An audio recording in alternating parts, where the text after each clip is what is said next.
The Christ letters, narration and text.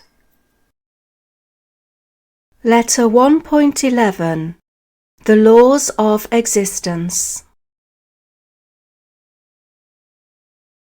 I was also shown the laws of existence, controlling the human ability to create new circumstances and environment, relationships, achievement or failure, prosperity or poverty. Whatever man profoundly believes himself to be, good or bad, that will he become.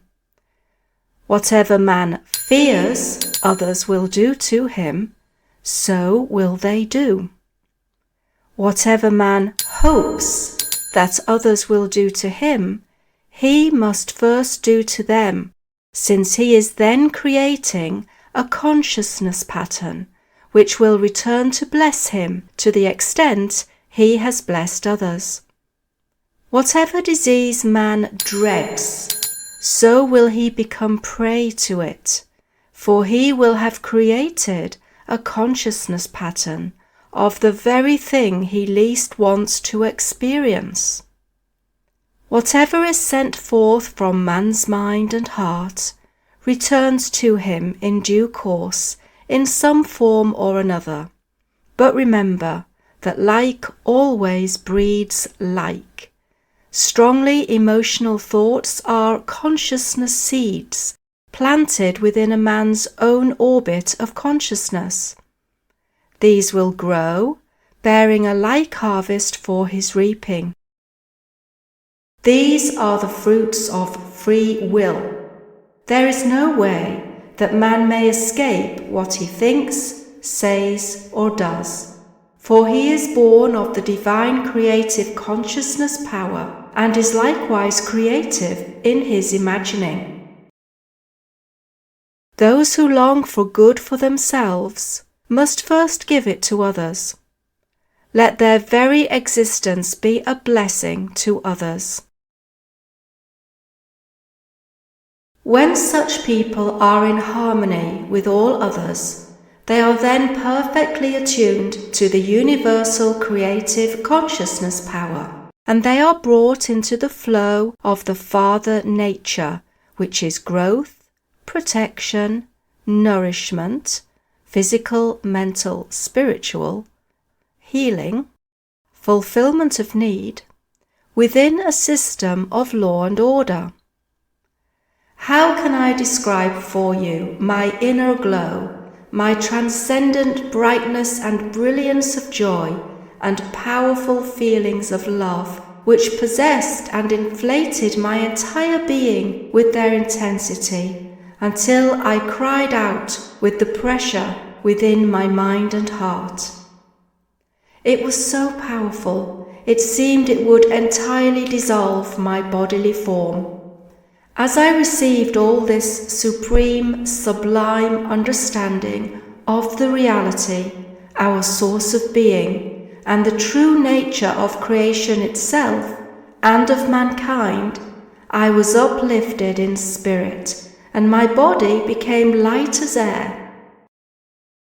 At that time, when I was thus elevated within the divine creative power itself, I was indeed almost a divine person myself, experiencing a high degree of the nature of the Father creative power within me, and feeling its own drive and caring concern for all humanity.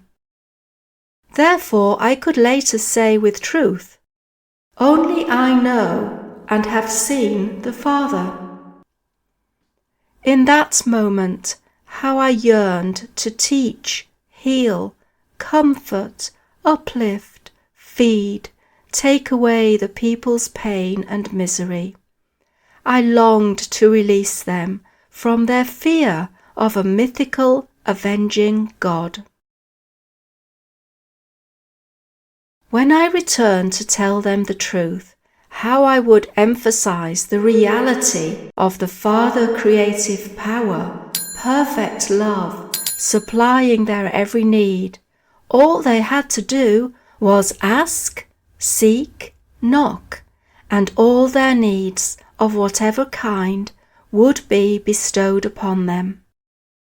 How joyously I would tell them the good news that redemption from suffering lay within their grasp if they only took the necessary steps to cleanse their minds and hearts of the twin impulses of manifested being. This should be simple enough, I thought. One only needed understanding and self-control.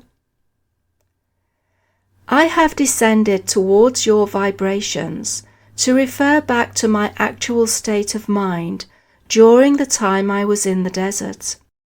It will help your own understanding immeasurably if you try to enter my state of consciousness at that time.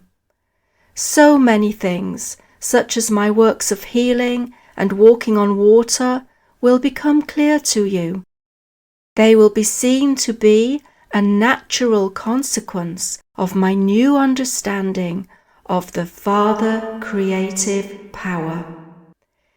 If you read the Gospels of Matthew and Mark, their records will have new meaning for you. To return to my final hours of enlightenment. There I was in the desert, possessing the clear understanding that man himself, through no fault of his own, creates the barrier to attunement to the Father creative power.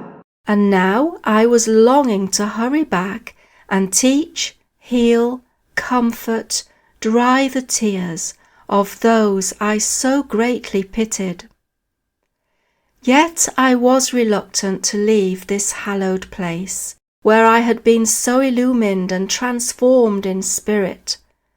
On the other hand, what a wonderful future lay ahead of me. I would walk through all the cities, towns, villages, and tell everyone I met the good news. The kingdom of heaven, that place where all sickness disappeared and every need was supplied, was within them. Because I knew that the Father and I were one, now that my mind had been cleansed of the old thoughts and ideas, I would direct healing at their illness and disease. I would teach them how to relieve their poverty.